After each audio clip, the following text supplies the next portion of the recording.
everyone. Welcome back. Hello, hello, hello.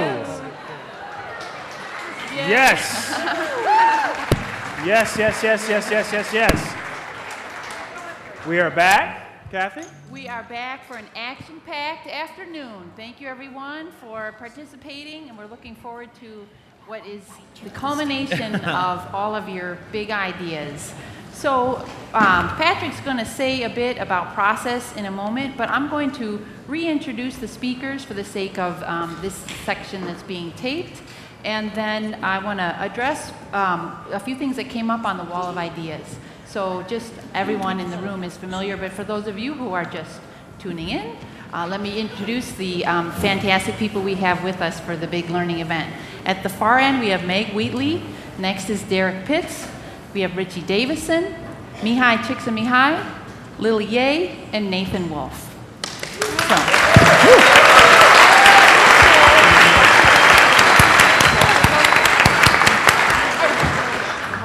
So looking over the ideas that were posted on the wall of ideas over lunch, someone asked, what's going to be done with all of this? That's what we're all going to figure out this afternoon. There are a few things that I noticed that were posted on the wall of ideas that are actually being done in some way, shape, or form already on campus, and I just want to make a few brief comments about that. One thing that was mentioned on the wall is that we ought to include students in the big learning event, which is a great idea. And thankfully, thanks to the generosity of our sponsors, about 10 to 15% of participants today are students here on scholarship. So there are some students in the audience. Welcome to you. Yeah.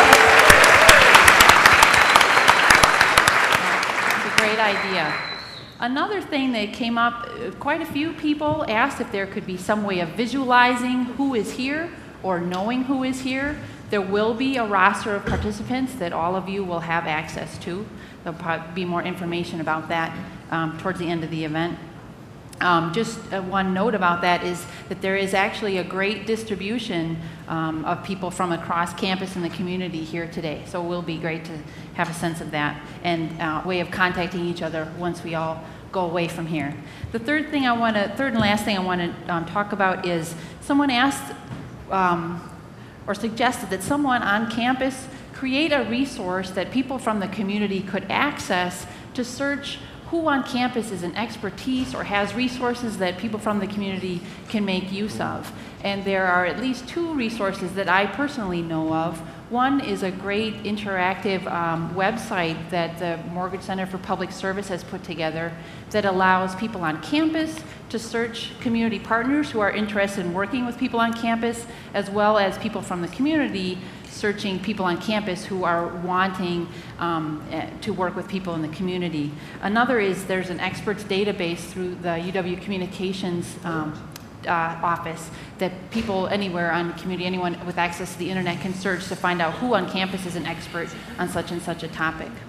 So I'm going to turn it over to Patrick. We'll talk about process and we'll go from there. Great. So I'm going to give you a quick rundown of the rest of the afternoon. We've had a jam-packed morning, jam-packed earlier session, and we're going to have an even more jam-packed session right now. The way things are going to work for us is we're interested in hearing what you all talked about during lunch. So we're going to take about the first 15, 20 minutes for you all to share with us and the panel members what's on your hearts, what's on your minds, the new ideas that are popping up for you. We'll sort of have an opportunity where we'll have more than just one being shared with us. Then we'll have an opportunity for the panel members to actually respond and give some thoughts about what you all are thinking about. Next, we'll move towards the section that addresses our major question for this afternoon.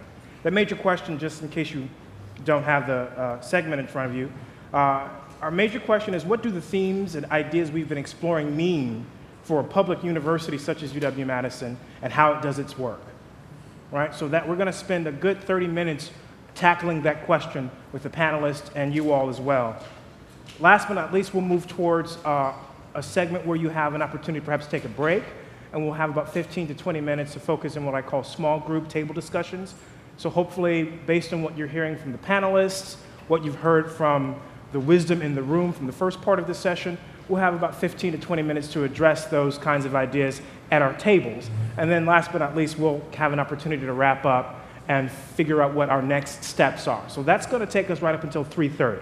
So we have a jam-packed session, and I hope you're as jazzed and enthusiastic as I am about what's going to happen, because I think we had an amazing conversation during lunch, and we want to continue that dialogue with everyone. So having said that, we want to hear from you. What's on your heads and hearts? What were you all talking about during the session? So we'll have a few of our microphone runners available.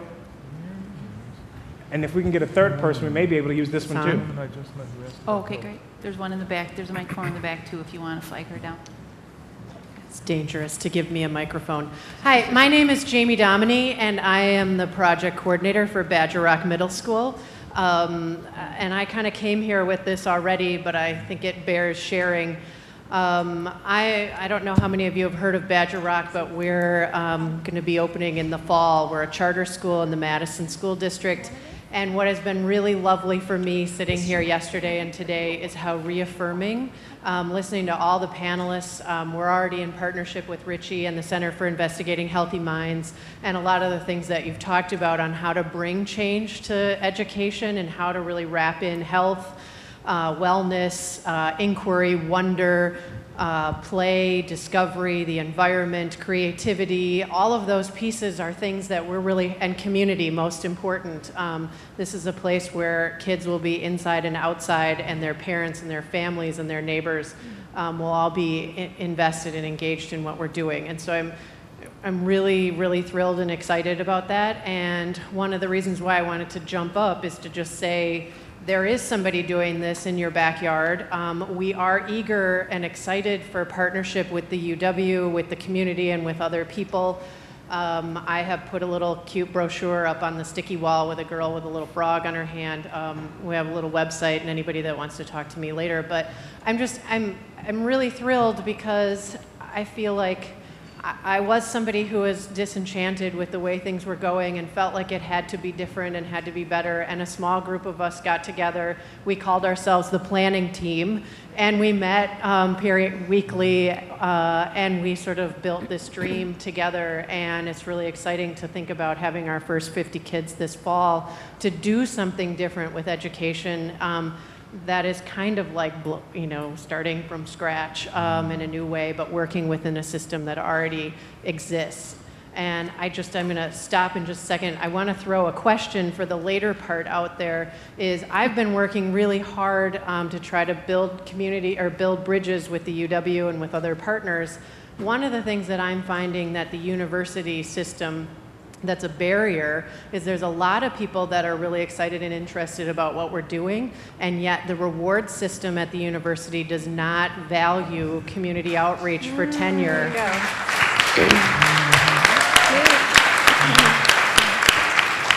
And so a lot of our partners are not unwilling, but reluctant to engage with us because it takes them away from the things that allow them to stay here. And so my question to the panel is that you guys are all very influential in your fields, and how do we change these systems, not just at UW, but across the country, where community and outreach and investment in the kinds of things that you're talking about and advocating are in the places where change, where you can really promote high-level change in a lot of different ways. I can do my grassroots, school here, and I'm really excited about the change that we're going to do trickle up, but I want to figure out how to make sure that we have a system that rewards it on the top side. So, thanks. Great, thank you. Great. Back here? Yes? I'd like to do a yes and for that. At our table, we talked about going on the Google idea of a 20% for innovation and incorporating that into our our job descriptions, and changing it to add 20% for compassion and for mindfulness and for community, reaching out to our community as a university. That fits in with the Wisconsin idea, and it's part of who we are as an organization. So we'd like to make that structure to remind us who we are and what we do. Right. Okay. Have one right here and then right here. Yeah, I have been listening through the morning for those gems that tell me how we can create fundamental change. And I heard a few things. I heard... Could you bring the mic? I will do that. Thank you. I heard that we need to be centered and mindful ourselves, that we need to... I'm trying to write this down because I'll forget as soon as I stand up. That we need to... be with silence, which was something that I found interesting. And then the other, so that's the self part. And then in being in community, we need to listen with compassion, and we need to nurture relationships of trust. And so I know how I can do the first two pieces, and I'm learning how to listen with compassion. What I don't understand is how I, or any of us, can start to really build relationships of trust. So I'm going to throw that out to you guys. Great. Yes, ma'am. Hi, I'm Heather Good, and I work for the Wisconsin Union Theater. And one thing that has really struck me in the stories that you all have told and shared little tidbits about your lives and your career paths is that there were these moments in time in the past when what you were doing was actually very weird. And I mean, now we see, of course, that you're all creative and you're geniuses, but in the past, that wasn't always clear. And being in the arts, I think there's a really fundamental mistake that we make. We think that the arts exist on campus because we need creativity on campus, and I think that's just wrong. Creativity is everywhere. It can and should and it does exist everywhere. The arts need to be on campus because there are weirdos and kooks who cannot live any other way except through the making of art, and their work is necessary and beneficial. It's also strange, and actually I'm not sure that's unique to the arts. I think that many of us could say we are doing the only thing we know how to do to be in the world. I'm very concerned that things are moving in a direction where we are all under tremendous pressure to prove in a very short period of time that our crazy and kooky and strange ideas are truly creative genius, or that they have measurable benefits, or that they bring funding to our programs, or that they get us better jobs or help us rise in the career ladder. How can we build more time and space to just hang out in the strange and kooky places, the healthy and beneficial strange and kooky places that may or may not reveal themselves to be, you know, amazing creative genius places as well? So I guess that's my question for everyone. Great.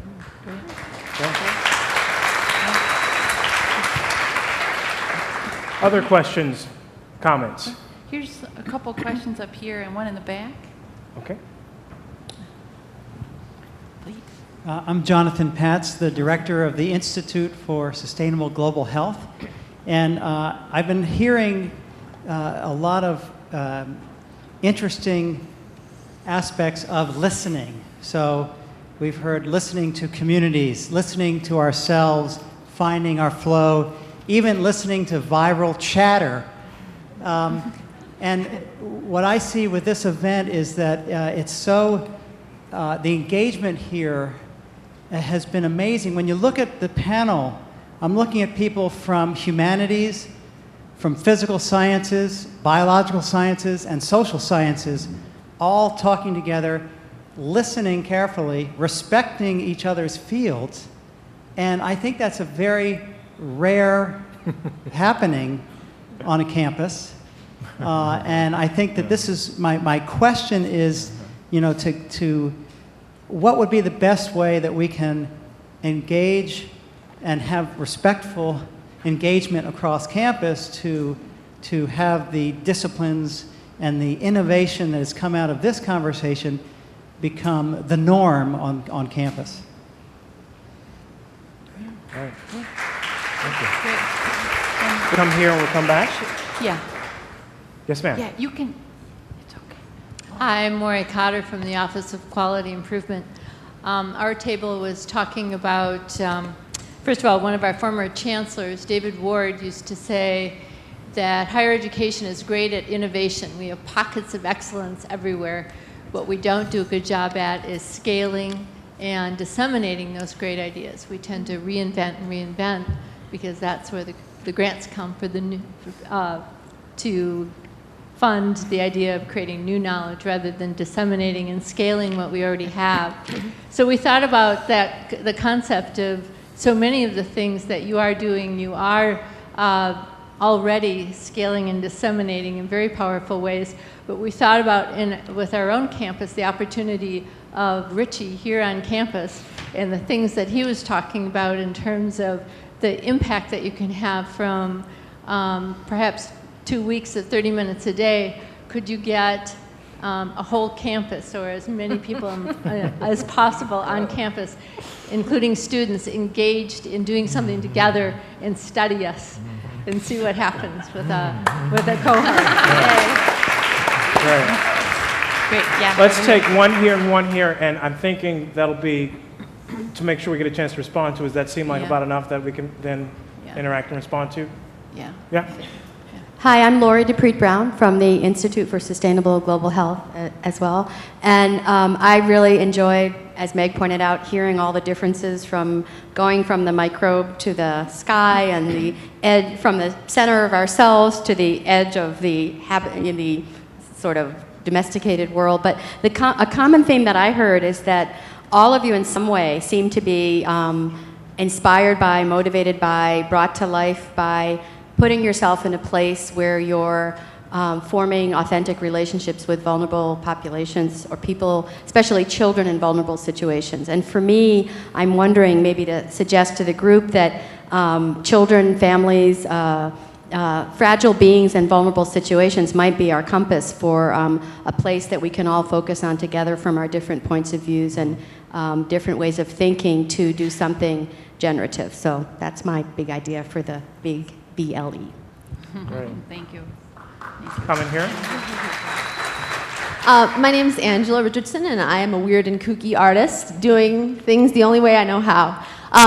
My table of very interesting and smart women talked about a number of things, but one of them was the idea of broken spaces, because we were especially moved by this idea of a space into which one can enter and there is no watchful eye. Things can happen. There's room to make discoveries and make mistakes. That's very enticing notion. And we talked about whether or not we had to think of broken spaces quite so literally as, physical space even. And as I think about campus in particular, it's easy to look around and think, wow, what an amazing place. We have all these incredible facilities and so much wealth. But I would like to challenge all of us to think of looking for broken spaces on campus and trying to imagine how we might repair or heal those spaces by giving what we have. And I'd love to hear any remarks any of you have about where you see broken spaces here and anywhere in the world. And thank you for everything today. It's wonderful. There was one comment over here. I want to just squeeze that in, then we'll get response from the panelists. Thank you. Linda Oakley, School of Nursing. Our table had a very interesting conversation, but it all boils down to one more little point, which is the learning environments systematically discard the people that might actually have some answers because they're not normally included. So I'm hoping that the conversation will look at what people in this room and in our panel might suggest to reduce that automatic reaction of, look at us, and don't you wish you were us? That's a large problem if you look at the population statistics. The statistics say that we have some major gaps in who's going to be here and who's not. And our conversation in our early morning group was playing it forward. Right, thank you.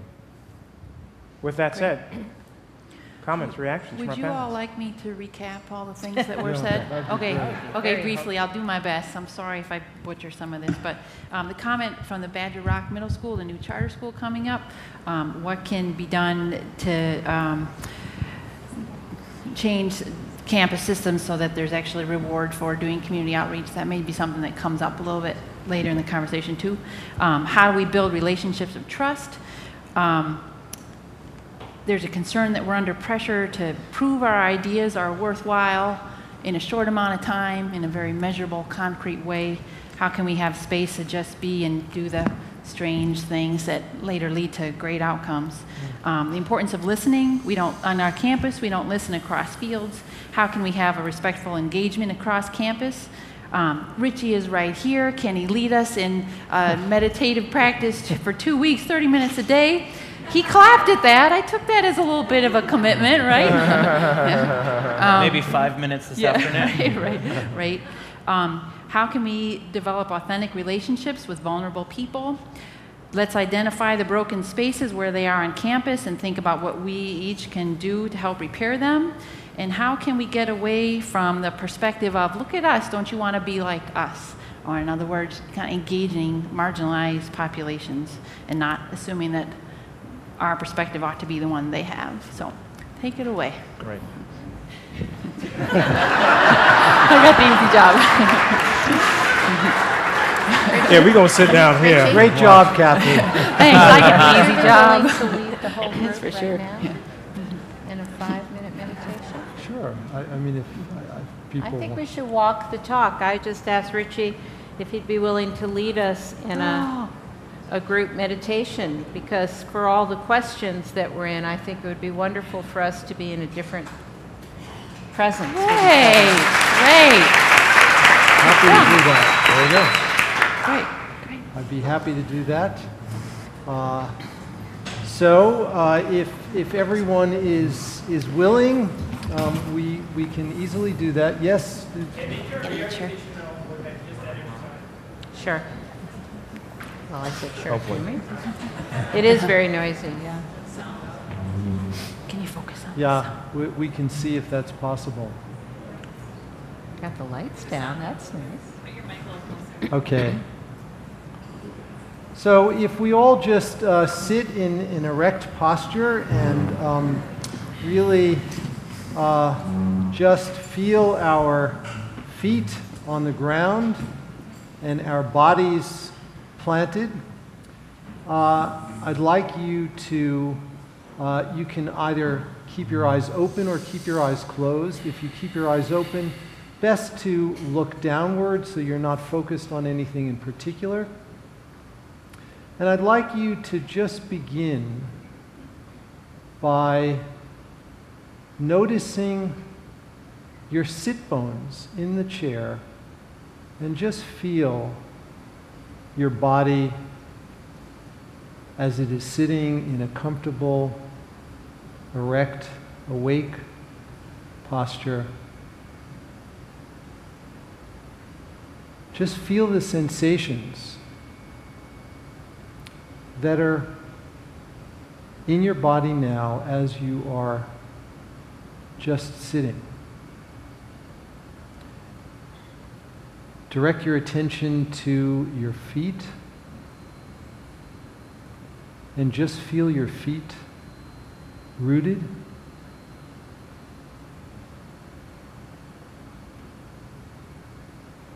And feel the sensations that are coursing through your body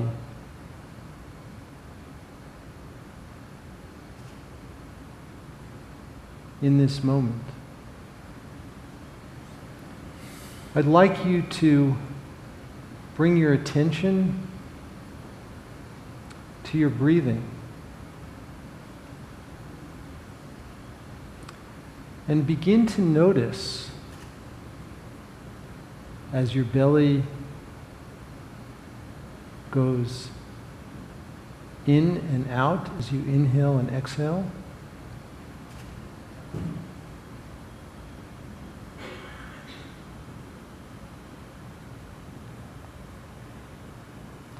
Just notice your breathing. Don't change your breathing. And as we go through the next few minutes, if your minds begin to wander, just gently bring your mind back to where it was focused.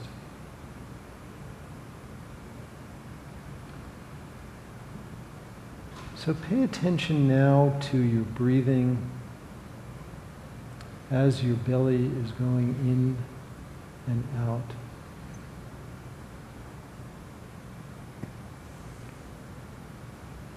And just feel the remarkable bodies in which our minds reside.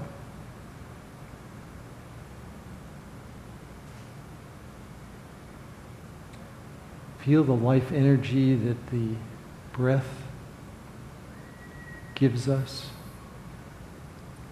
with every inhale.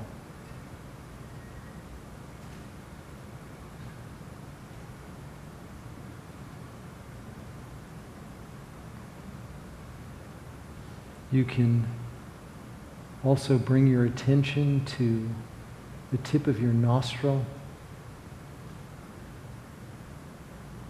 and notice the sensations. As you inhale and exhale, is the temperature of the air as you inhale different from the temperature of the air as you exhale? Just pay attention to all of the things that are going on in your body when we simply breathe. These are things that go on from the moment we're born to the moment we die. And we don't spend very much time paying attention to them. And take advantage of this opportunity to just taste our bodies in this way.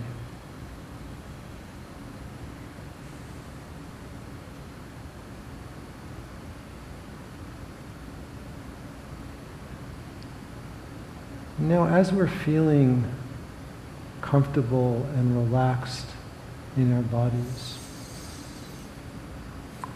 I'd like you to bring to mind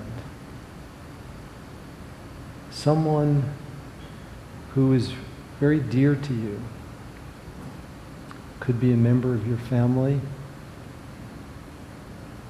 could be a very dear friend. And I'd like you to visualize them to the best of your ability. Just bring their image to mind.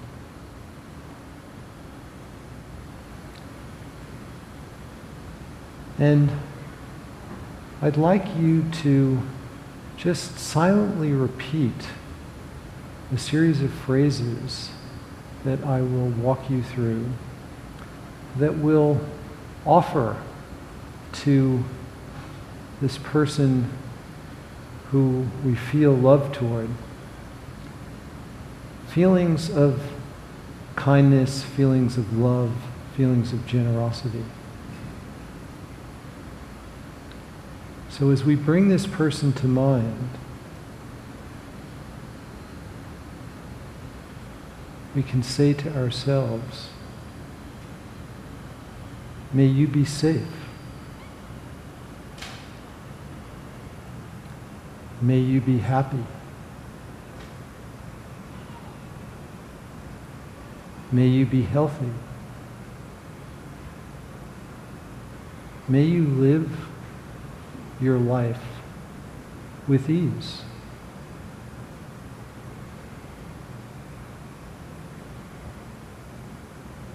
May you be safe. May you be happy. May you be healthy. May you live your life with ease. And spend a few moments just relishing in these feelings of love and of kindness that you're just sending out to this person that you're bringing to mind.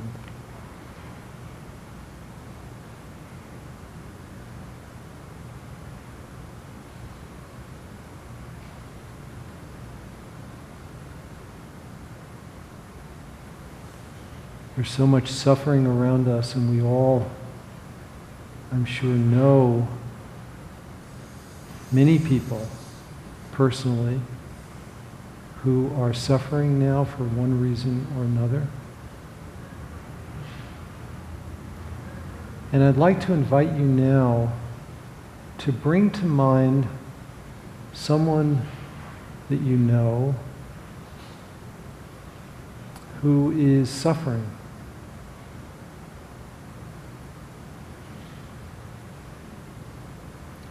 Bring their image to mind.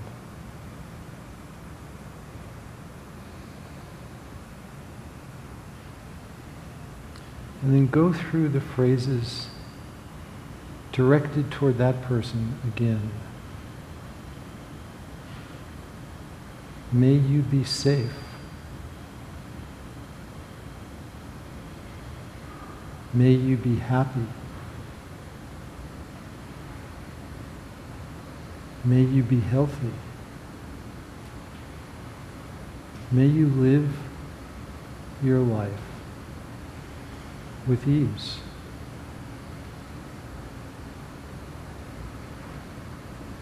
May you be safe. May you be happy.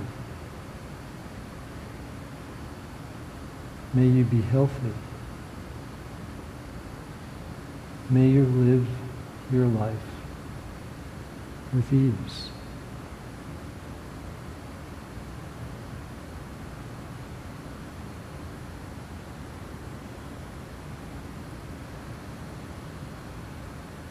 There are likely many, many, many different reasons why each of us is here now, today, at this time.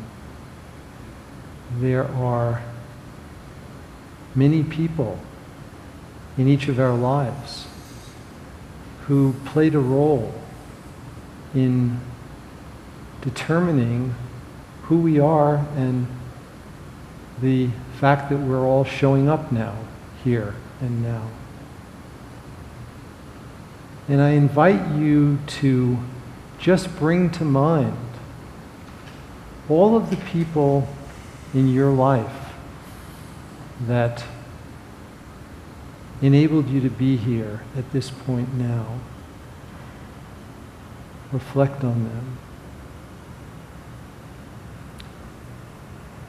And generate feelings of love and kindness toward those people as an expression of your deep gratitude for enabling you to have this opportunity. May all of you be safe. May all of you be happy. May all of you be healthy.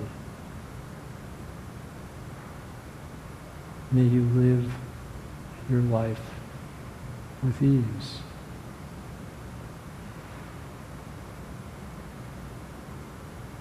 And finally, I'd like you to just take in the whole room, just drink it. All of the people here, some of whom you knew before you came, some are new friends that you've just recently met in the last 2 days, and some are people that you've seen here but you've not yet had the chance to meet. Just drink them all in and generate this feeling of love and kindness toward everyone here in this room. May we all be safe.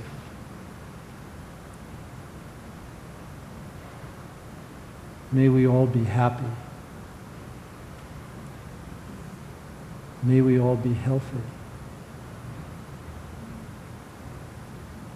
May we all live our lives with ease.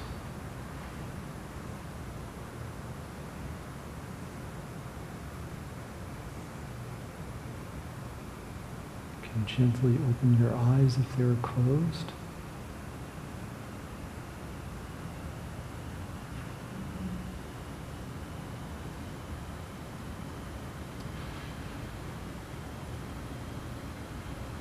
And we can shift gears. Or not.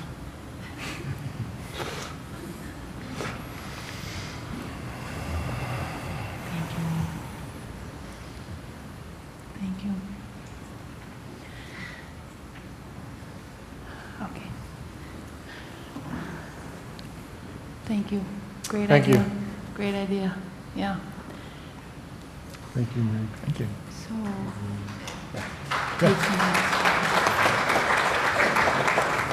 take time to reflect, yeah. So if you all would like to reflect on the comments before, go ahead. So I'd like for all of us to notice whether you feel differently or whether your questions and concerns feel different now. Maybe they do, maybe they don't, but it's just worth noticing whether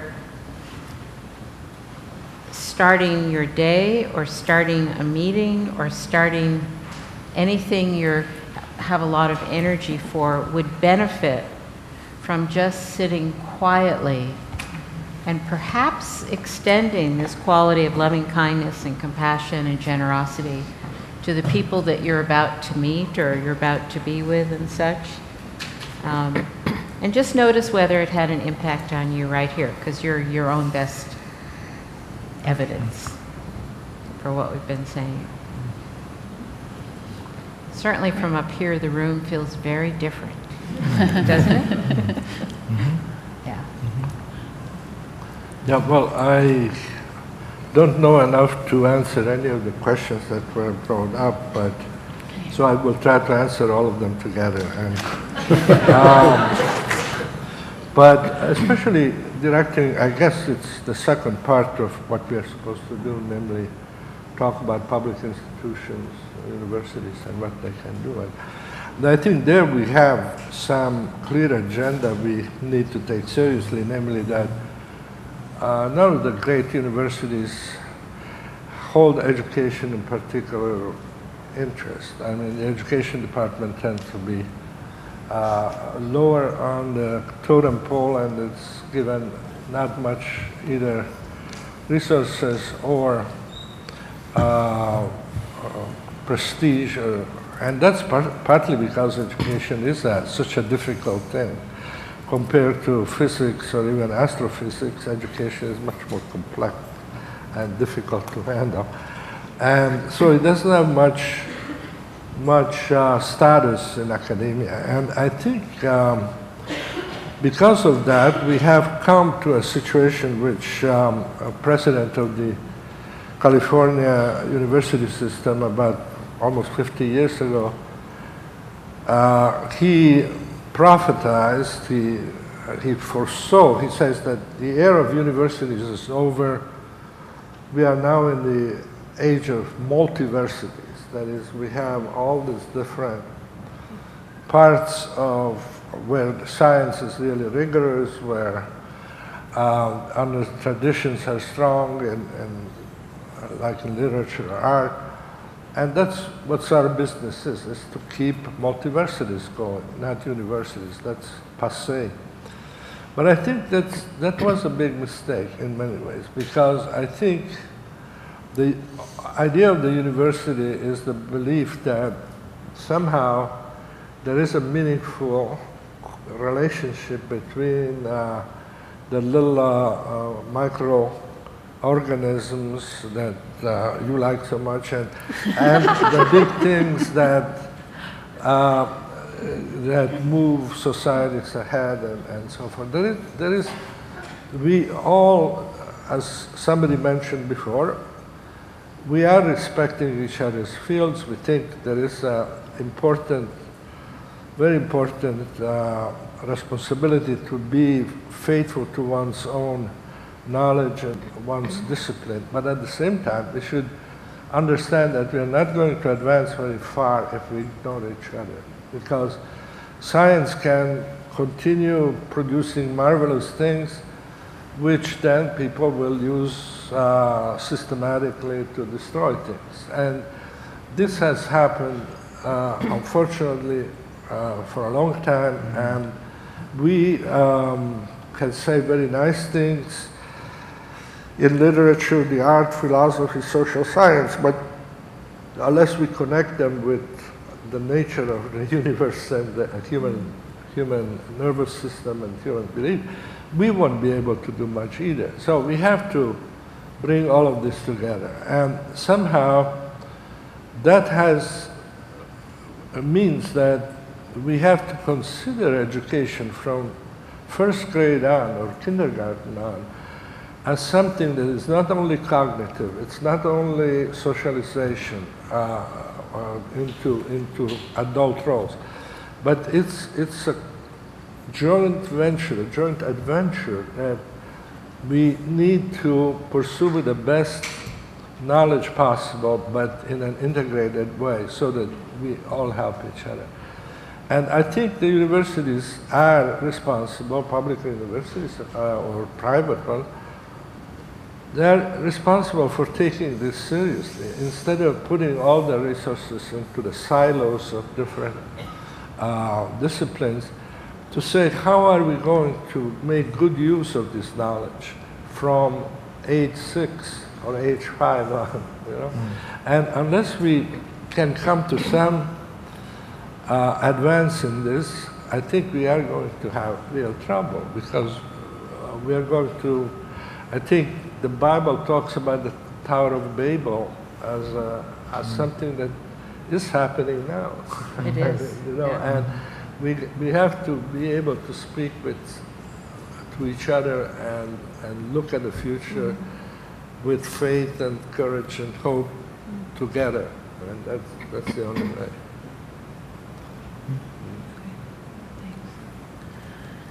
I wanted to relate one sort of case history of an organization that has an altruistic goal, but has had difficulty with higher organizations trying to make the case to a higher organization to change its behavior.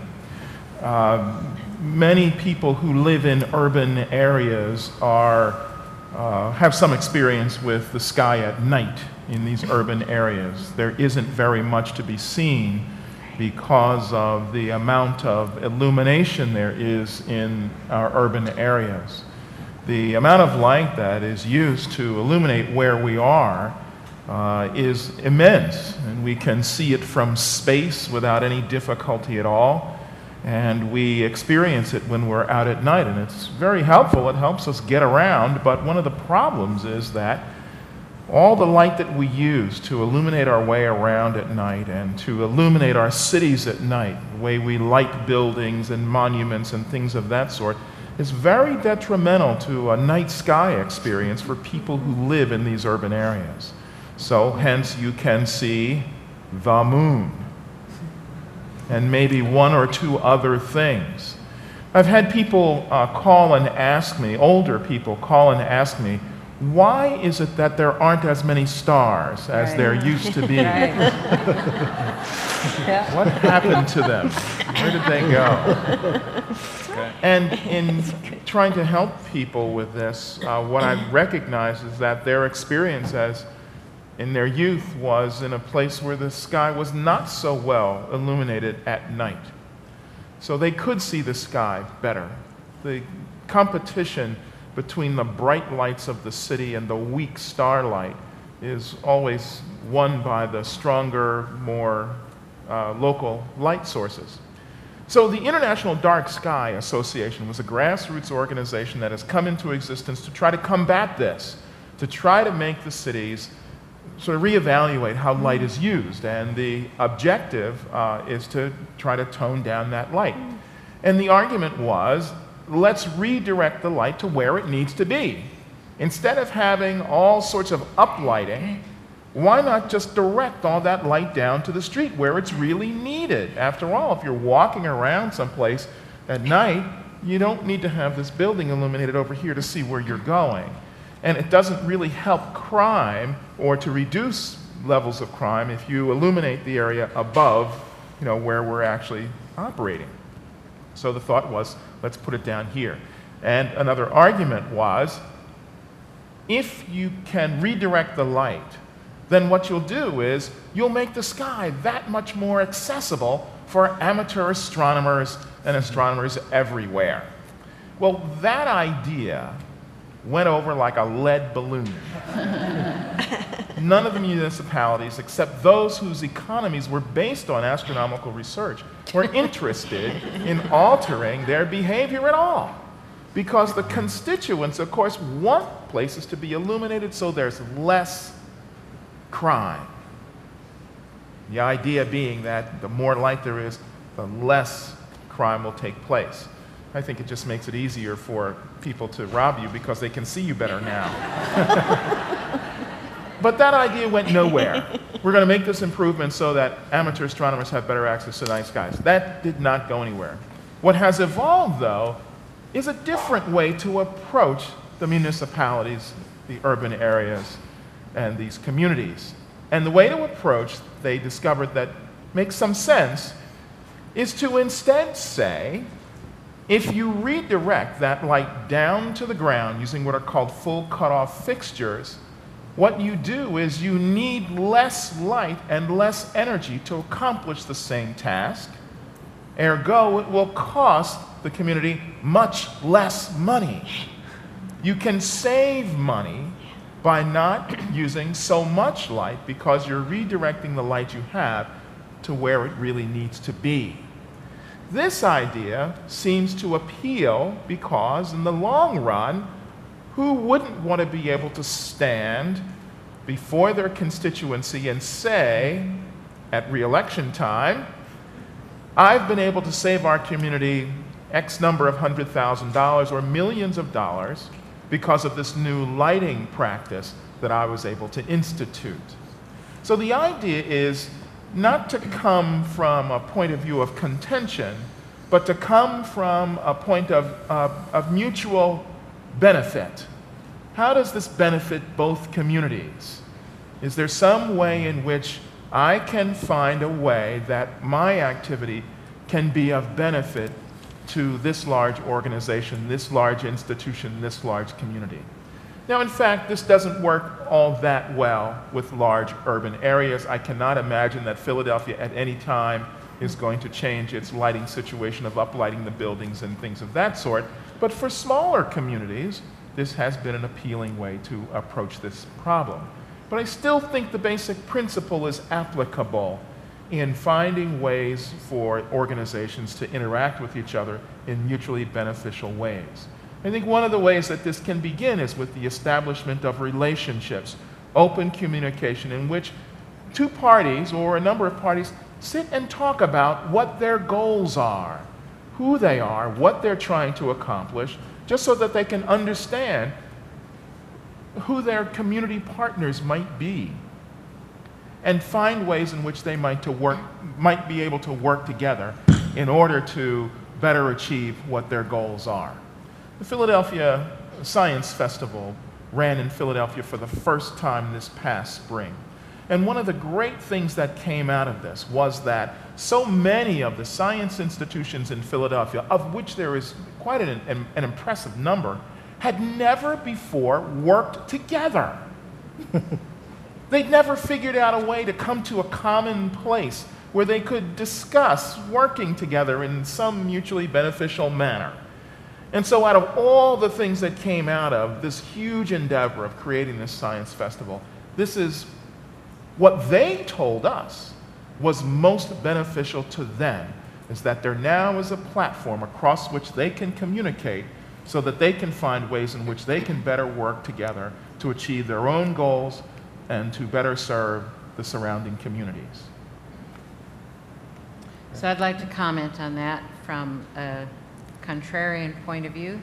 I absolutely support that all of these great changes start with a few people noticing something they care about and wanting to make a change. So my whole nonprofit institute, Berkana, has worked with the definition that a leader is anyone willing to help, willing to step forward when they see an issue that grabs their attention.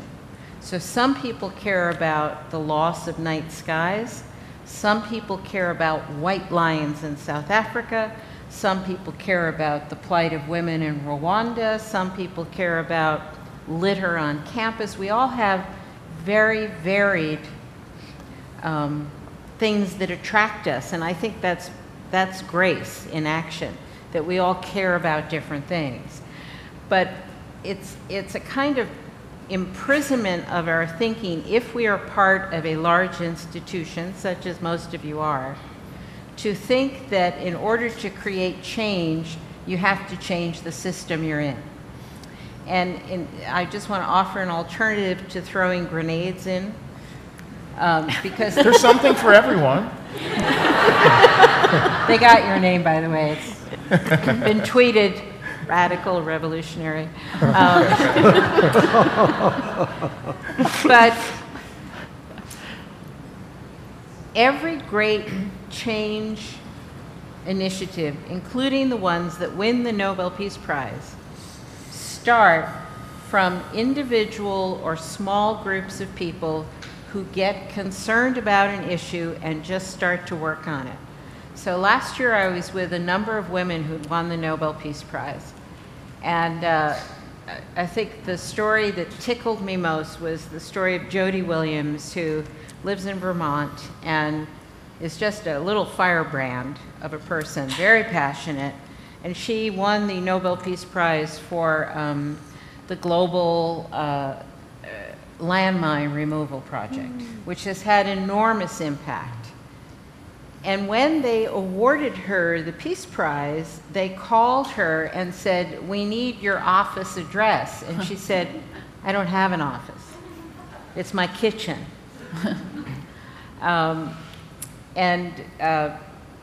You know, other people have talked about kitchen table conversations as being the way the world starts to change.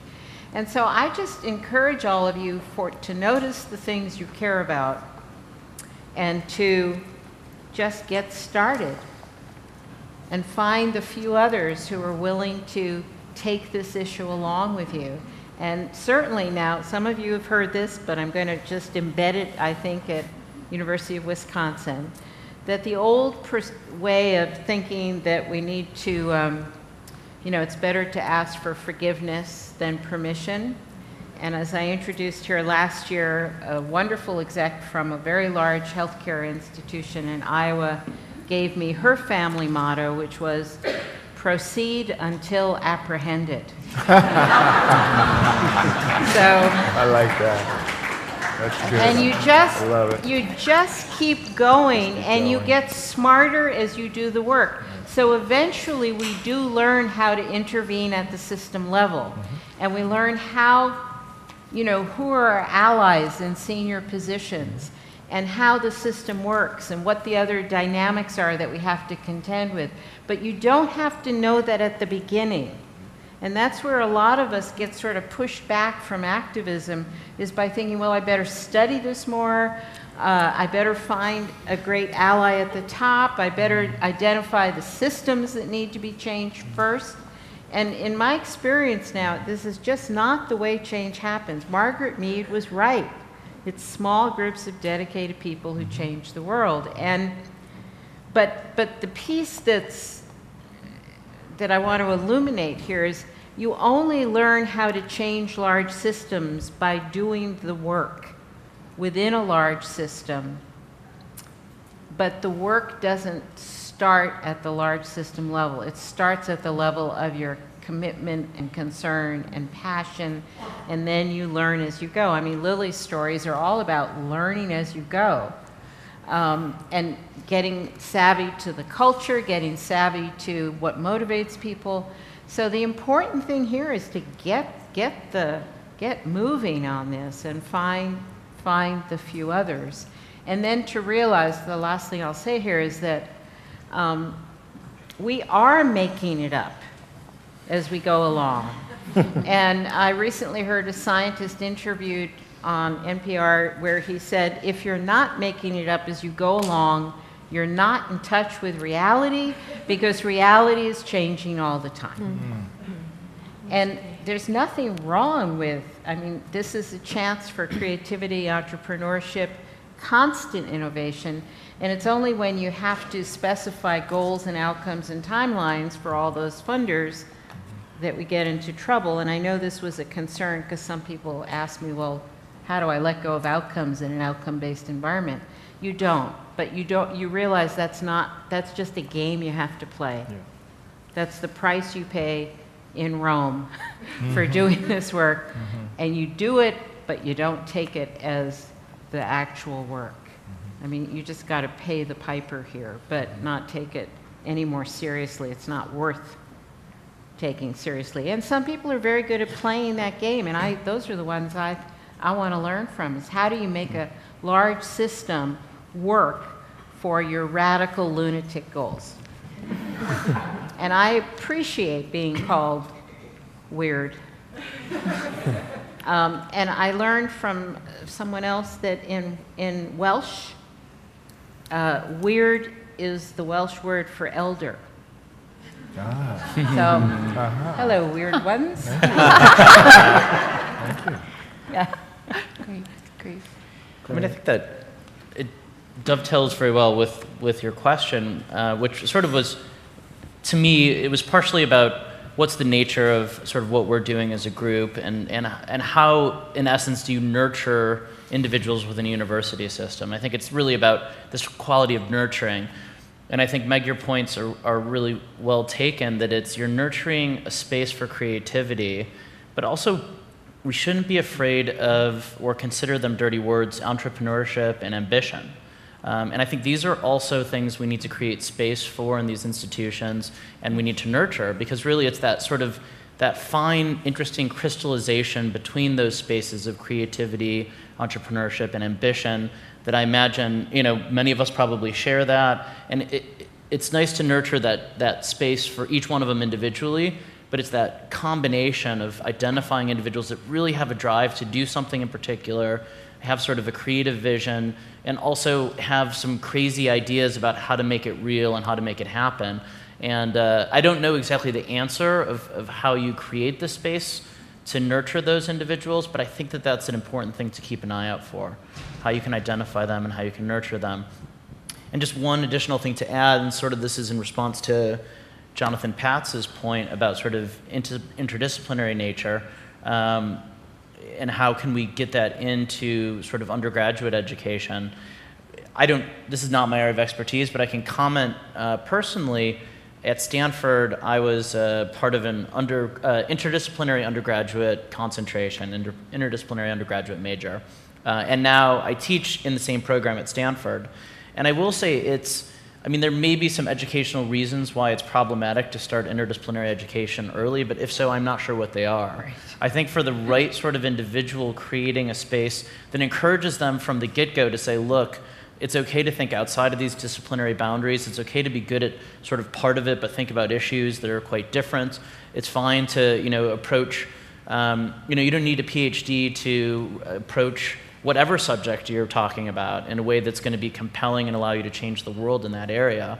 I think pulling all these things together, and frankly, from my perspective, I think we should continue to focus on disciplines, but there's no reason why we can't let the right sort of individuals pursue interdisciplinary studies really as early as freshman year. I just don't see any reason why not.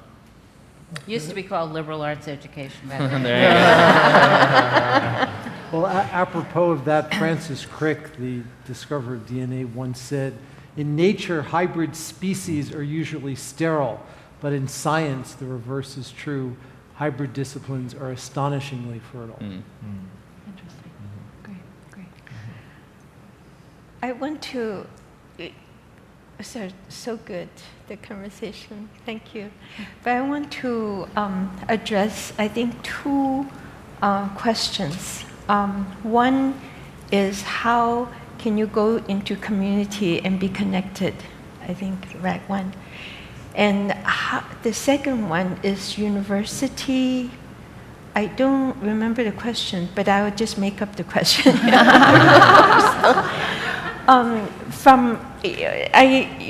like I don't have theory. I'm just kind of go out and do it, and then get my nosebleed, and then find out where is the right place to go.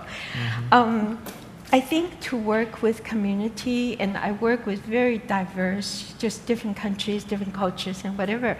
One thing critical is that you need to connect to somebody who is from the community. That's the easiest and fastest way.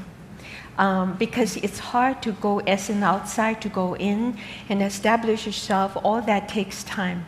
But if you are connected with somebody, that I think our intuition would tell us it's the right connection, not the right connection, and listen to that. And that's how, based on my experience, how projects take root in the community, although very different. For example, Jojo, he lived in a dilapidated houses. He's angry all the time, and the only people respond to him were little children. They think he is the tough guy because he wears his knife and everything out all the time. And then, but he was seemed the right person at the right time. And so you work through and that relationship, and we discovered each other, discovered the community. I mean, it's really beautiful. That's why you found it's such a profound learning opportunity. For example, everybody was afraid of Jojo. He's angry all the time, banana, and then challenging everybody. Then I realized that a lot of the problem is that the community is defranchised. The world basically writes you out. That's one question. Right. How do you go to a community, not think that we're better than you are? I think that's the first one I would ask anybody in establishment should do prostration before we do community. Humble ourselves and have equal footing. Otherwise, if you think that I'm better than you are, I'm going to solve your problem, you're already on the wrong footing. That is on the community base, okay? Because there's profound humanity we need to find from places broken and people broken. Yeah, okay. And the second thing is that deliver something. You can't just go hang out with people and so forth. You need to deliver something. I think I have seen that emerging from this conference. You need to make something very simple and tangible, and people can see, yes, we do get result. Otherwise, it's just kind of thinking and abstract planning, feasibility study that you can or do endlessly, but with no result.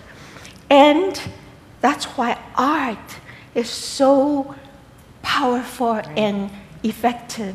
Because we all love nature. We want to be with nature. We want color. Color is not just decoration. When you use it, it is the primal energy that energizes us. And so, but it takes a long time to grow a flower, and you have to not trample it and water it, and then the weather gets too hot, and then it dies, right? So artists, put the brush and paint the flower. Wow, it's there, right? So art is very powerful. And so important is that you break it down and you make it tangible. And so when you deliver result, and when people see, this benefits us, gradually, that's how we earn the trust of the community. Then we don't go and say, we're going to change the world. It changes on its own if we are in the right direction, doing the right thing. The other thing is that I saw the very impressive quotation of the purpose of University of Wisconsin is to have the impact of the school in every home. Isn't that the vision? And 100 years ago established, and it was very moving, just powerful. And I was thinking, community education usually gets very down because you don't get a lot of results, and there's a lot of hindrance, okay? So how could we, as a university, really practice what we say? And how can we really do compassionate education? And I don't think it's just philanthropy. Our survivor and for the next generation, for in our immediate future, is depending on we share our resources. And we are together in this boat that is in danger. And one of the ways, for example, university, when you design courses, instead of always the best, the highest technology that gets people's attention and that succeed gets research money, maybe, for example, designer designed the most beautiful and the people who have money can buy all the things and then just look at and so glamorous. But life, check with reality. And I know designer, they design for 90%. The other 90%. In architecture, instead of the newest technology, yes, you do that also. But maybe a part of it is us. How do you solve problems of the one who's disfranchised? And that's the majority. How do you turn trash into resources? I mean, that, if we deliver success, will call resources and attention, and we will get our recognition if we really practice our compassion in learning. That's what Great, thank you. Feedback. Thank you. We're at a point now where we wanted to have an opportunity to give you all a quick leg break, and we wanted to also have that small roundtable discussion. So we're going to transition towards that right now for about 10 or 15 minutes. And one thing that I like to do is to try to connect the body to the experience, because we've done a lot of sitting and absorbing mentally. So if you all would indulge me just for 2 minutes, then you can go talk about and do whatever you got to do. So please stand up. This will be difficult for you all to try, but maybe more so the folks in the end. So if you would take your right hand, palm up. Is that it? Right? And this will work with the people at the table. So you're going to be dealing with the people at the table. And you're going to take your left hand, thumb out, and turn the thumb down in the palm of the person on your left. Okay. All right? Right hand up, left thumb down. So you're touching. Okay. Right? Yeah. Now we have a task here. We have a dual fold task. On the one hand, we have someone's thumb in our right palm. The first task is to try and grab the person's thumb on your right. However, at the same time, not yet. At the same time, your thumb is in somebody's palm on your left. So you want to pull your thumb away before the person grabs it. So I'm going to count to 3. And on the count of 3, you're going to try to grab on the right and not be grabbed on the left. Now, here's a bit of hint to all of you. Try not to rip the person's thumb off on your right side. If they get away, they get away. If they don't, you got them. Get a nice firm grip. Be gentle, all right? Yeah. On the count of 3. Here we go. 1. See, some of you all doing it already. 2. 2.5. Yeah, anticipate. 2.5. 2 3/4. Patrick. 3. All right. Let's take 15 to talk amongst ourselves in our small groups. Thank you. What was the outcome? Did more people get away or get grabbed? Just to be clear, ladies and gentlemen, the thing we want you all to ponder during this next 15 minutes is our major question. How do we take what we've heard this morning, this afternoon, how do we take that and apply it to working at this institution, public university like University of Wisconsin-Madison? How do we try to take what are grand ideas, and we've heard some great suggestions for putting it at the grassroots level. Now we want to hear your wisdom, engage and participate and share your wisdom at your table. That's what our focus is for the next 15 minutes. Thank you. Sure, it's where it says practice peace, proceed until apprehended. I want to get that on the t-shirt.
I am on. Am I on? Am Yeah. I on? I So think we're back, but our speakers aren't quite back yet. They're coming. They're coming. Yes, please. Yep. Oh, is that you? Great. So we're hitting the home stretch. We've got about a half hour left, 30 minutes. Yes, please. Yep, that'd be great. Are we dancing now? Lily. We're doing our... There's Yeah? Nathan. There's Derek. Where's Meg? There she is.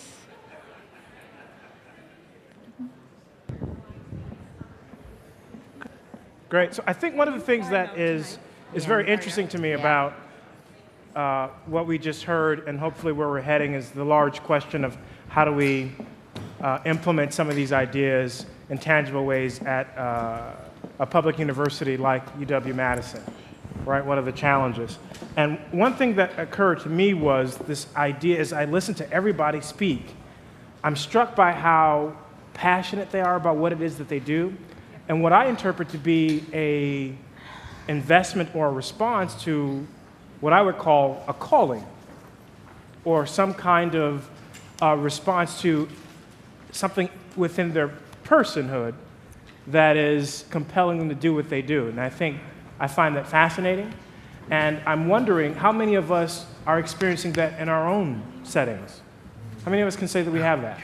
That calling that we feel like we're fulfilling, right? So it looks like about half of us are there. For the other half of us that aren't feeling that, I'm wondering, can you help give some insight into what it is that you latched onto that enabled you to respond to what I'm generically referring to as a calling, but that thing that galvanizes you, that keeps you invested in what it is that you do day in and day out, right? Because I think that's the challenge, because I'm always inspired, but as an artist, I get bored kind of easily at times, and I'm looking for the next thing that's going to excite me, keep me motivated, and this experience I will remember, but I do know that there are moments that I'm going to experience that are going to be challenging. I'll just say that. And I've been in those sort of deep, dark places personally. And I'm wondering, how do I keep this feeling, this euphoria going, right? And turn it into something that's tangible, that's action, right? I know you guys had a conversation earlier about, certain policy related to certain substances, but we won't go there. But I'm interested in finding ways to kind of keep that connected. Say it again? I said we can if you like. We can? Well, we'll see. If it bubbles up, but what we were talking about earlier was the fact that in the prison system in California, you all know that they had to release members of the population, prison population, because they're overcrowded. 52 people to a toilet, right? The distinction between what it means to have someone in prison because of drug use, treating that individual like they are a criminal, as opposed to treating that individual as someone who needs help from a medical standpoint. But that's kind of a tangent to the question I'm asking, but somewhat related in the sense that if you have that calling, what do you do to keep it going, keep it invested? Because I think there are going to be challenges when we leave this space that are waiting for us right outside these doors, that I'm hoping that, if nothing else, we're equipped enough to at least hold on to what we have and have a few strategies to figure out how to navigate and keep that will, that spark going for ourselves. Well, in thinking about this, I can sort of plainly say I'm just a religious fanatic. Okay. I'm a zealot. And what I mean by that is, Meg and I were just having this conversation. I am a motorhead in a sense. I always like to know how things work. I'm very much interested in how it all goes together and the physical laws and principles that govern everything that we see. I love that stuff. But you know what really drives me? What really drives me is the beauty of the universe and everything that is in it. That's what drives me. And what keeps me going is the desire for other people to see some of that beauty of the universe wherever it is for them that it appears. For me, it appears through astronomy and other related sciences. For other people, it appears through art and through music or through literature or whatever it is. But I want people to be able to experience that because it gives me great joy and it helps me to feel as if I belong to something immense. We are the universe. I am the universe. The universe is us, me. And I think that people should feel that, because in my case, it sort of serves my self-worth and self-value. And I think that can be true for others. Gives them something. Maybe it's not necessarily tangible in the sense that you can go out and grab hold of it, but it does something for you spiritually and puts you in a place that's significant and important. And so this is the thing that drives me. I'm not after turning kids into astronomers. That's not the point. The point is this incredible universe that we live in is gorgeous, and we should all be able to appreciate it somehow. Amen. Right.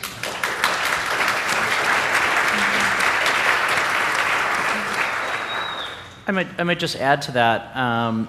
Beauty Including and microbes. Yeah, I'll get there. I think it's beauty, and also the sort of flip side of it is truth. Yes. And I would venture to say that everybody at some moment will have this notion, they'll see something or hear something. I remember one of the first times it happened for me. I was a kid in the 70s, and I remember when they first saw the deep sea vents. And I remember, so our conception, again, this is this wacky human parochialism. We have this notion that energy comes from the sun. That's where our energy comes from, by and large, so it makes sense. All of a sudden, they found these communities that were living off of thermal and chemical energy at depth. And it was a really sort of, I think, a fairly profound moment in the history of our planet, where we're, self-conscious species on a planet sort of recognizes, hey, our energy can come from radically different sources. It changed immediately. We may not have got it immediately, but what's the probability of life elsewhere, in our solar system, in the galaxy, et cetera? It changed everything. But a lot of people saw that and they were like, oh, that's, cool stuff at the bottom of the ocean. But for a few people, they saw, or some percentage of people saw it, and it was like, whoa, that is amazing. That is a transformational change. And I think this comes to the point earlier about protected, nurtured space, whether it's in universities or elsewhere. It's sort of, if what we're interested in from a social engineering perspective is to get more people to sort of chase after these parts of their life that make them creative and ambitious and entrepreneurial, I think it's helping people to catch those moments when they see those things, because it has to be that sort of inspiration of truth or beauty or something that you see that seems really profound or different than the way that other people think of things. Well, what happens when that truth is perverted, right? To kind of piggyback off of, Meg, what you comment earlier, empirical evidence, in some instances, is irrelevant. I mean, it's all perverted in a sense, right? The way that we think about the world in 100 or 200 years will be so profoundly different than the way we think about it now that we'll all be wrong about everything. So might as well just enjoy it as we go, I guess. Don't write any of this down. Well, and it's not to say that It's you already can't... been tweeted. That's fine. Please, tweet away. But, I think part of the point is there are these points between paradigm shifts where we still make progress, and we shouldn't degrade the progress we make or somehow think it's insignificant.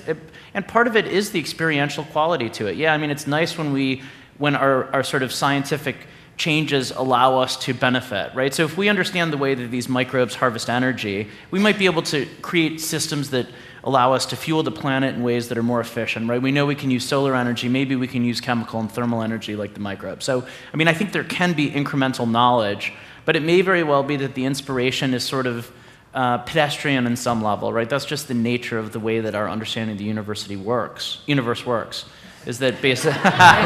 University too. But I think to get back to your point, Patrick, I mean, for me in my career, there were times early in my career when it was very lonely out there, and I was slapped on the wrist multiple times by many people saying that this is just not a path that is reasonable to pursue.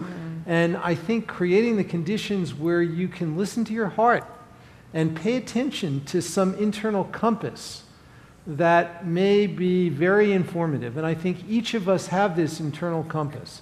And if we can just get in touch with it and let that guide us, as opposed to all the external forces which are trying to tell us to do this or do that, I think we will have a better chance of capturing the wonder, the creativity, and the creative insights that we've all been discussing. I was going to say we have to provide that space that Nathan speaks of, in which someone can own that. Give them the place and the opportunity to actually own those transformative experiences. I mean, what do you think about that? I mean, so why not? Let's dig into it. How do we create that space? And I mean, maybe it probably is some of these moments with students. I guess maybe we think about where do these moments occur? I guess they can be random. They can occur in the shower or whatever. Sure, we talk about what they are. Yeah. We really expose what they are, because a lot of this stuff is really mysticism to other people, because they're not on the inside of what we do, so they don't really get this. I think an important thing for us to do is to talk about that, so that we reveal ourselves as being humans, who are engaged in these pursuits and things. But we have to open up and let people know that these happen, it's okay for it to happen, pursue these things. I mean, and this was a theme that came up yesterday, and I've been thinking a lot about. Look, we talk about in the scientific dimension of, say, paradigm shifts, but it also is the social dimension, sort of nonviolent protests, for example. There's all sorts of things that occur which are fundamental realizations for people, whether they're philosophic, social, in the domains of justice or jurisprudence. And I think to a certain extent, this is some of what we should be teaching our students, is these are some of the moments when people really had huge realizations that fundamentally, they flipped on and they really had a great time with it, and it also changed the way that we think about the world. And even not to dent on the ones that were wrong. This seemed like a realization, and who cares? You have to have 1,000, pseudo-realizations for every one that's going to be useful for us overall as a species. So the Danish word for education means to show the wonder. And what if that were a measure for us? How often do we see that light go off in a student's eye when they've just encountered something that they can't put into a simple experience? And I do believe, yes, we have to show our own weirdness here, our own, and also just what Richie said, that the path of being one who's trying to bring wonder or wholeness or love and compassion back into this world, it's not an easy path. But, and we need to share that journey as well. Right. So that people aren't dissuaded to think, well, if it gets hard, I just won't do it. And I just wanted to bring in Einstein, who said, that inspiration or creativity is 10% inspiration and 90% perspiration. Because I think we can get high on those moments of excitement and clarity and then become junkies for that experience, rather than in the realm of people who actually accomplish things. There's enormous, and the majority of our time is spent in just persevering, just staying the course. But then knowing, walking outside and looking at the stars to remember why I'm putting up with all this grief.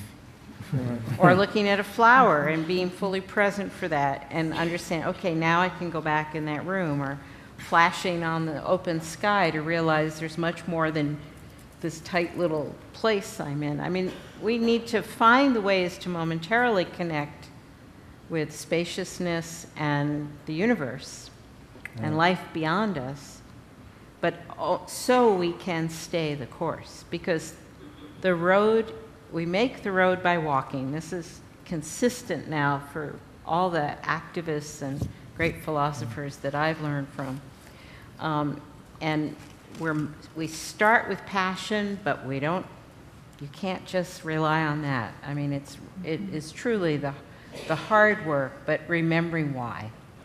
And then finding those brief moments when it all becomes clear again why you're engaged in this work. Yes? Now, what Edison, though, didn't point out is that some people really like to perspire. In other words, when you're working on something that you believe in and you like, then the hard work is not hard work. It's a pleasure in itself. And I think the problem is that we kind of assume that because we have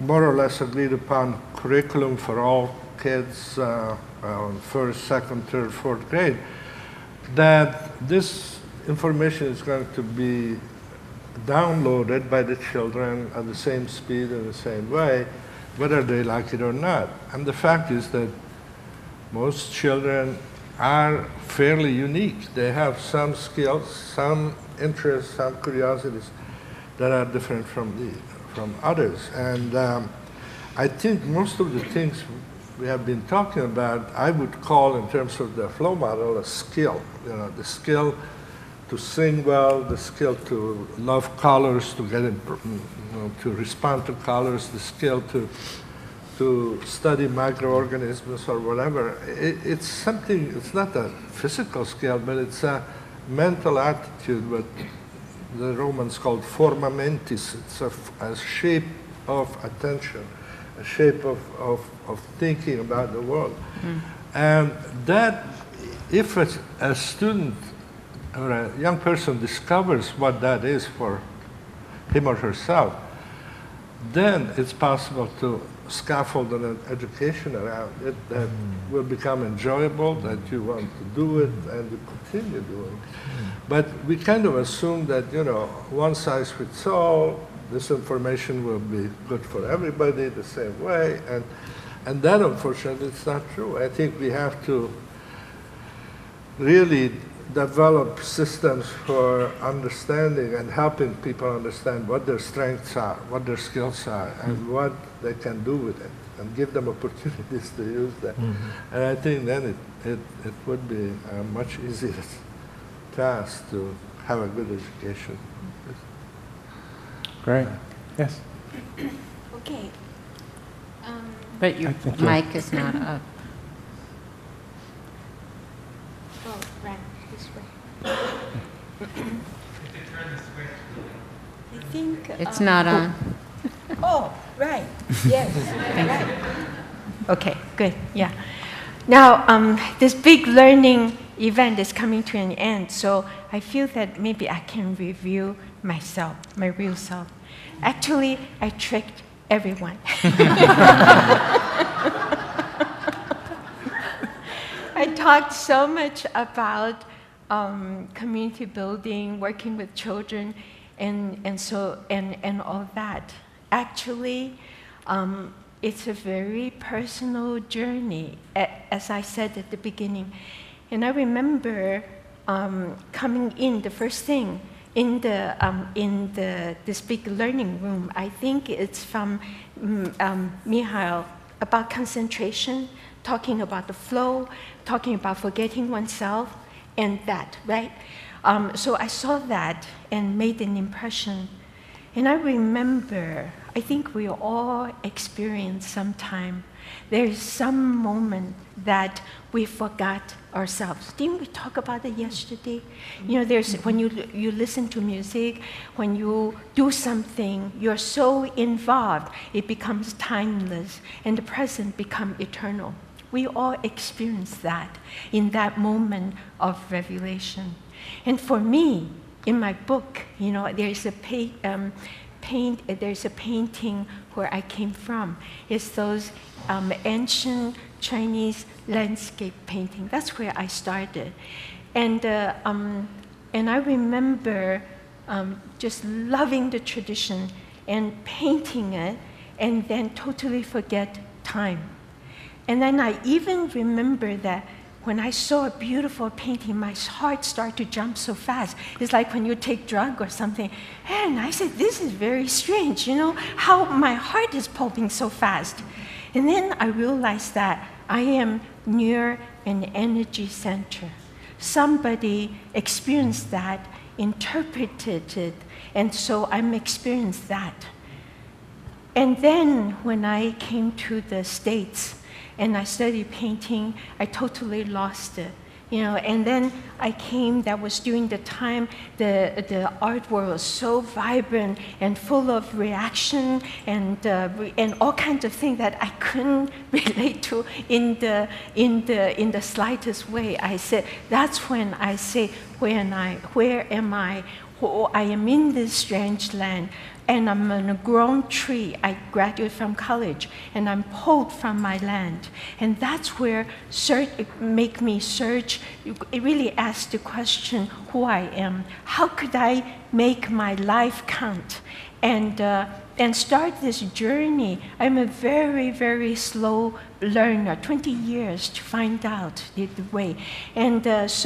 And I remember most of the driving force was that I could not throw myself in any of the things that I do. It was nice life. I taught in the university. I showed in the gallery, some recognition, but nothing to totally lose myself into. And until the knock on the door. In this abandoned land in North Philadelphia, that totally frightened me. But I knew something, that if I don't rise to the occasion, then I lose my chance of stepping into my life. And then when people say that, why do you want to keep on building the garden for the poor or for the children, it's all that. But on the other hand, I feel that I needed to do that more than the people there. So I would say that you got it wrong. It's not that I came to help the community. The broken situation is helping me to find my own humanity. And then I also find that in places broken, Jesus hang out with the poor. Why? Because in places broken, we are more revealed. There's less thing to hide us from our imperfection, to the mistakes we made, the shame we have, and all that. We are more real. I think it's about that realness that feeds me. When I feel it's that authenticity and nothing fake. And whether it's terrible, whether it's joyful, but it's that realness. And that sense, and also, ultimately, as an artist, how do I go into the community? Not so much I want to help them, but I need everybody to come and help me so that I can turn this chaos into order and recreate that sense of wonder and that space in Chinese landscape. It's about all things, mountains and trees and so forth. But it's about the space that things make that sing, make chaos turn into order, and it's full of nothingness, and it's sound, it's full of that voiceless wonder. And then how could I do that? I can't do that by repeating something I already know.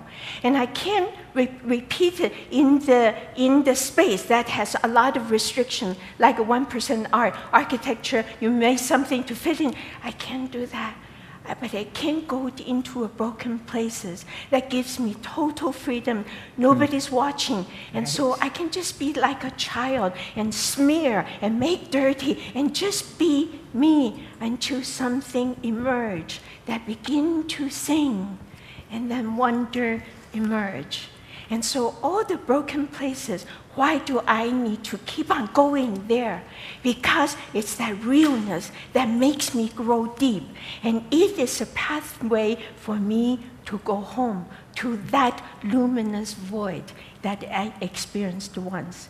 So for Derek talked about how can we do that for our students? Again, it's simply by asking them and by listening to them. When do they experience those authentic voices?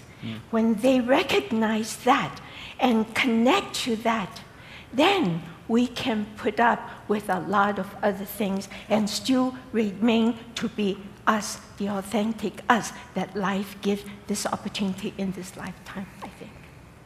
Great. Wow. Yeah. So if I have this right, Patrick, we have about 5 minutes left Yes, you're to right. hear from the wisdom of the speakers. Yeah. So I clearly am not Oprah, but I'm not down here. But Oprah does this thing. She asks people to say, "What do you know for sure?" And so I'd like to ask the 6 of you in about 30 seconds, seriously,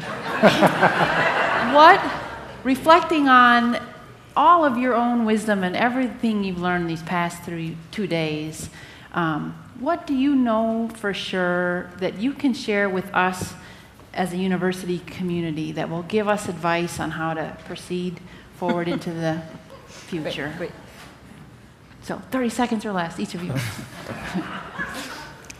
I thought of one before you said for the university environment. Can I just give my more general?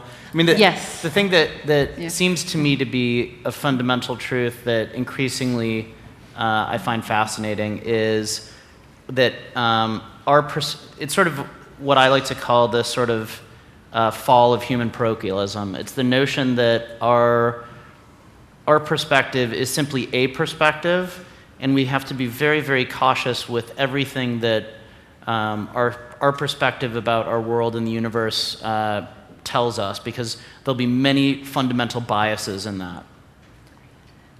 Thank you. I think that the thing that comes out to me is that we are all so much more closely connected than it may have seemed at the outset, or that we may tend to realize. And so this sort of gives me the sense of communal responsibility. And I think that universities need to think in the same way. It's not the university and Madison. I know that's not necessarily true here, but that the connections between the community and between the university is a very important and potentially highly dynamic one that benefits in both ways. And so the resources need to be shared back and forth in that sense of responsibility and connection. Thank you. I think that for me, one of the wonderful joys about being with the other speakers as well as with all of you is sharing both minds and hearts. And I think that the real deep core of a university, even though it's often billed as a place where we educate minds, the importance of educating and paying attention to our hearts is as important. And I think that when we leave here, the memories and the qualities I think that people will take away are as much from the heart as they are from the mind. And so I think that this kind of integration is really something that is essential for our universities and for our lives going forward. Yesterday, Margaret brought up this question, what is beyond hope? That question. I think that what's beyond hope is resolution to do something. And that is not a question of hope, it's a question of actually doing something that we believe it's true and we believe it needs to be done. And I think, in our separate ways, we probably all do that, try to do that. But what was good about this meeting was the realization of how much consilience there is between the different perspectives about what a good education should be like and what learning really entails. So that's what I take away. Thank you. What I come away is really, it's just so much intelligence and willingness and openness in this meeting that is enormously comforting and encouraging to me.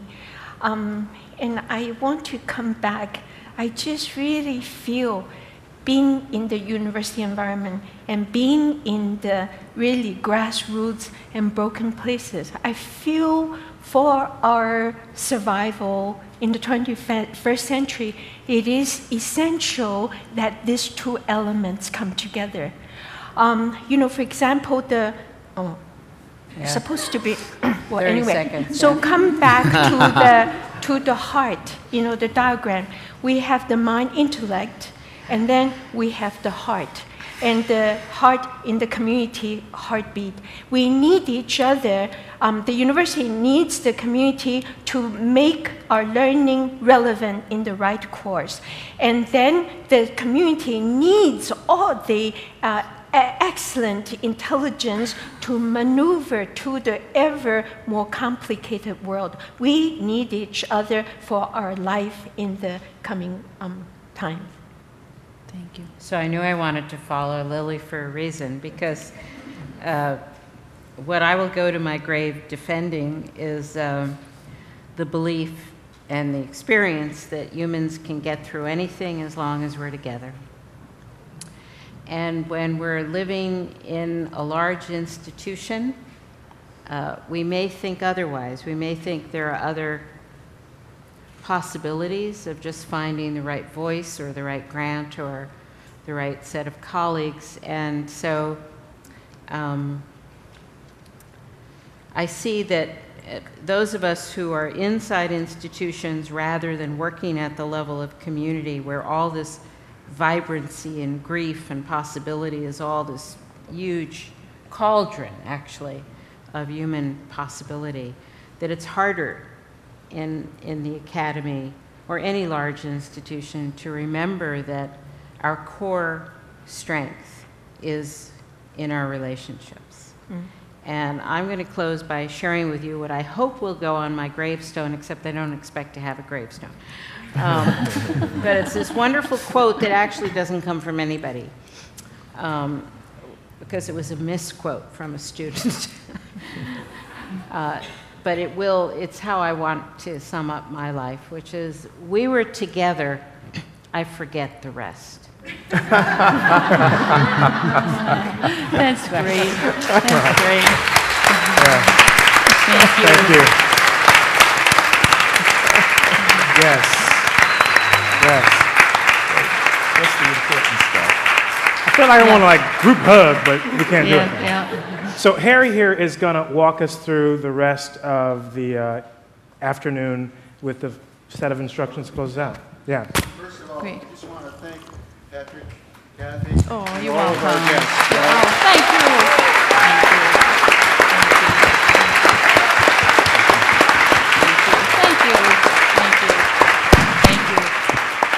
Thank you. Well, you throw a party and people come. So here's what we'd like to do. We've spent really most of 2 days together now, listening, talking, reflecting as a larger community.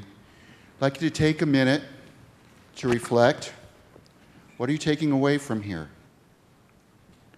What is it that is meaningful to you as you leave? Take a moment to reflect on that, and then we'll have a little conversation at the table,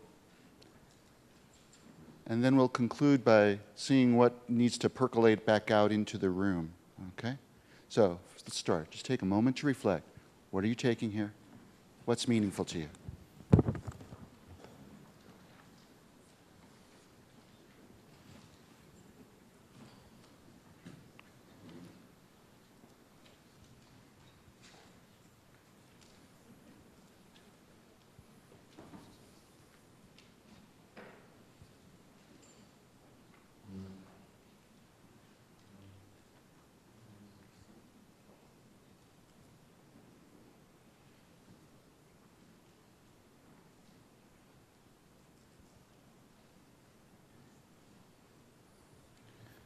Okay, so if you can now just take 2 minutes at your tables just to share what you wish to share with one another. What is it that you're taking away from here that you wish to share with each other?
So if I could ask you to just tie up the conversation at the table.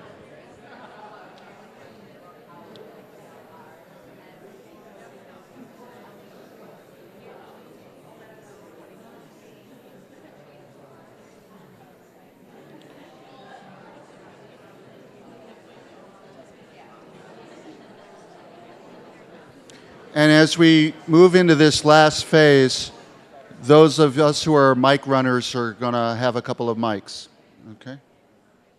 So Darren's got one, and Gwen and Donna, Bruce, okay.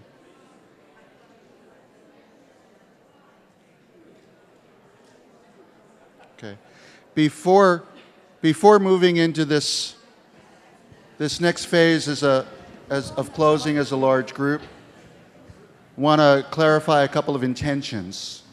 If you look in the back of the program, you'll see that it says, and the conversations continue. Dum, dum, dum, dum, right?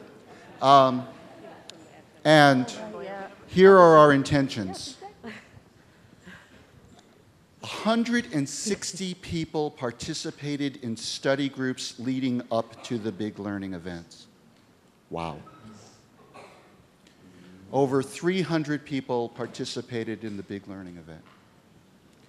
And now we need to see what can sustain. Where is there energy? What conversations matter? They may be conversations around clarity. They may be conversations around passion. They may be conversations about action. Don't know. To the degree that the previous containers of the study groups support continued conversation, great. To the degree that you have invited others to join in conversations that you have declared on the wall of ideas and people are responding, great. Own it. Take the idea that you proposed off the wall with the names of the people who have responded and continue. If we can support that in any meaningful way, whether it's through our work in Office of Human Resource Development, Office of Quality Improvement, or the others who have been convening this process, then let us know. We will respond. And in turn, we are doing our best to notice what you are telling us and telling one another, and we will create opportunities to convene more conversations. Okay? That's our commitment. That's my commitment. If, as a result of the reflection and the conversation, you would like to share something, declare something to the large community right now before we close, then our invitation is to do so. So if anyone has such a declaration to make, then we have 4 microphones out there.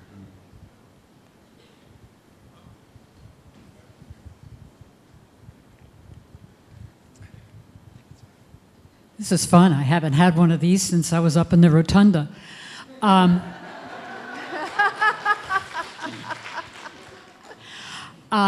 First thing that occurs to me, or that I come out of this with, is that in many ways what went on in these rooms in this time is, for me, very much a continuation of the kind of community and the kind of support and the kind of giving that went on up at the Capitol in those incredibly meaningful weeks. And so for that, I'm really grateful. I'm grateful for ways in which that kind of incredible experience can be carried forward. And I'm really grateful that I found a few ways to connect with some individual groups here today and can work with that. What I wrote down on this last one that they said I should share, so I'll do what I'm told, was that as a result of the specifics about education that I'm hearing here, I think I go out of here, and I wrote down that I should go out of my way to recommit to including aspects of affect, community, and student initiative in my university courses. I teach pre-service art teachers, and the idea being that what I model to them is likely to be the kind of thing, or have a chance of being something, that they will then go on and take into their classrooms. And so to be much less worried about content, that will come, but to be much more involved in the affective side of education. So I think that's one concrete thing I'm definitely going to work on. Thank you.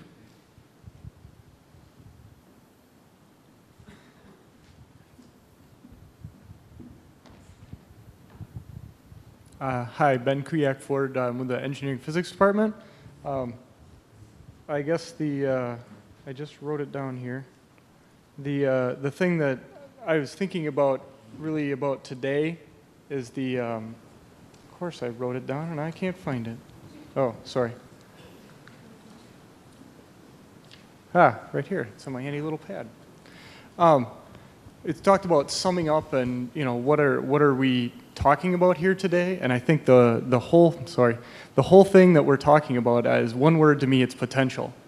It's just human potential, the energy. I mean, it's potential. I come at it from a scientific background, a scientific viewpoint. It's potential. That's kind of what everything is in the world. It's energy. And really, in the end, like, where does it come from? We don't know. But what we're concerned about is how do we release it and how do we guide it? I think that to me is like everything that we're talking about, really. And it's kind of simplistic, but I think it's really like where we're going. And that's, everything, energy is always conserved and we're always going to move forward, but it's how do we use what we have now and how do we get to the point where we're going? So that's my 2 cents. Thank you. Any others? I would just like to say, my name is Regan Walsh, and I'm with the Department of Population Health Sciences, but I work at the state. And I just have an observation that I don't know what it means, and I'm going to think about it after this. You started this, Darren said, 20 months ago. How did you know we would need this so much right now?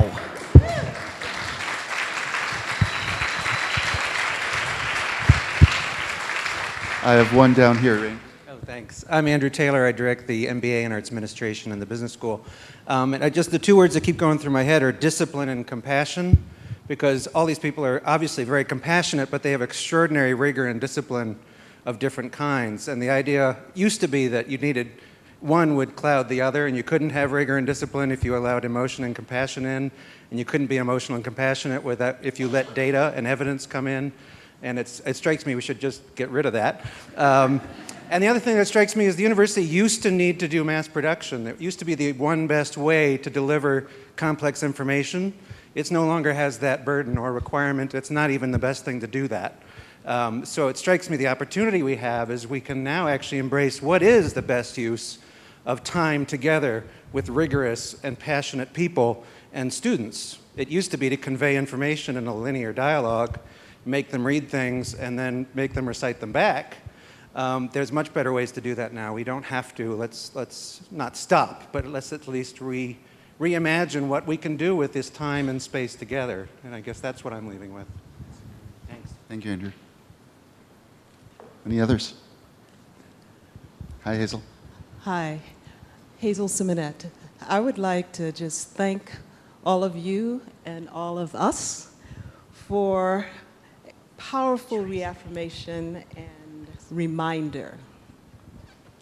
Everything is in divine order, regardless of frequent appearances to the contrary. This has been an awesome, awesome day. It reminds me to remain committed to progressive change outcomes without being attached to those outcomes, especially those over which I have not full control.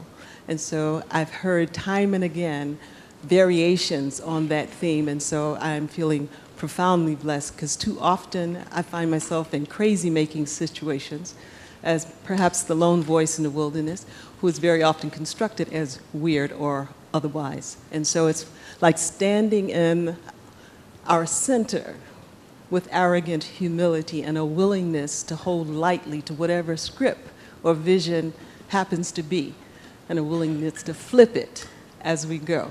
And it ain't that it's a mistake, it's just that we are learning and making the path as we go. So, light ho.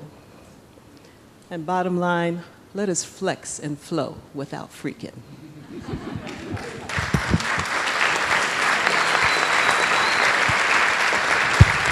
Hi. My invitation to everyone is to take advantage of this coming year, which has been declared the year of the Wisconsin idea. We had the year of the arts, the year of the humanities, the year of the Wisconsin idea, and this was declared long before any of this stuff happened at the Capitol too. So, but the reason I'm bringing it up is because I think that as I was listening to what everyone was saying, I realized that 100 years ago, when these people really blasted off the Wisconsin idea in the way they did, that made it so famous that we're still riding on their coattails, they were doing all the things that everyone talked about. The things with children, the things with connection, all of it, right down the line. And I think that we've lost touch with that history. And so now we just sort of say Wisconsin idea, and maybe we say, oh, it's service or whatever. But it's so much richer, and I just invite everybody to take advantage of this coming year to really dig into it and see which of those things resonate with the things that have been said today. Thanks, Gwen. Hi, my name is Miguel Garcia, and I'm the Director of Innovation for one of the biggest defense contractors in the country. And it's a long story why I'm here. But I wanted to remind how privileged we are that we can afford not only to be in an AC room, but also spend a day and a half here. And I want also to include all those people who are working long hours that cannot afford to be here, that they do have kids, that they do love, and how we can work to all these things that we are talking here and incorporate all those people. Because, I mean, it's very comfortable when you have a home to go, when you have AC in the summer or heat in the winter, when you have a good, insurance, and if you need to go to the doctor, you can go. But we are very few of those who can do that. Mm-hmm. And it's hard for me when we talk about all those things, but we seem to live in a different world. And what can we do to bring all those people, parents and kids, into all these thoughts? And I think we still have a long way to go. And I don't have the answer, but I want to be part of that. And that's why I'm here. Excellent. Thank you.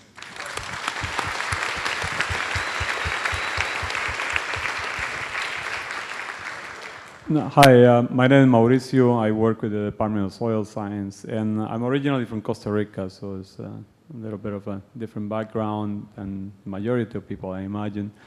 And one of the things I see of coming here is that we live in a world that, in the Western world, is very anthropocentric. And I was mentioning that to one of the speakers. The Eastern cultures are not as anthropocentric as we are. Unfortunately, the American Indians had a little bit of that, and we destroyed it. And they consider themselves more part of the land. At some point, we also became a self-centered society where the individual was the center. And we ended up with nuclear families and the individual just riding the wave to succeed.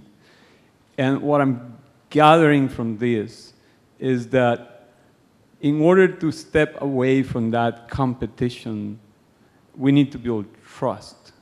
And I cannot build trust unless I am willing to make myself vulnerable. And that's really hard. So for me, I think that's the main message I'm getting, is I need to build spaces for people where vulnerability allows them to collaborate, to reach a place where we are no longer competing. Because if what we are doing is competing, competition theory shows us time and again that collaboration is probably the best way to go in almost every situation. So that's what I'm gathering. And that's what I'm going to bring back to my job and try to work with the people in my unit and outside, and the clients that I work with and everybody else, is that we can always embrace the option of having this and that, not this or that. Stephen Covey, in his The 8th Habit, he mentions that is you can always find a better solution than the one that you initially thought you had. So that's what I'm gathering. Thank you. Thank you.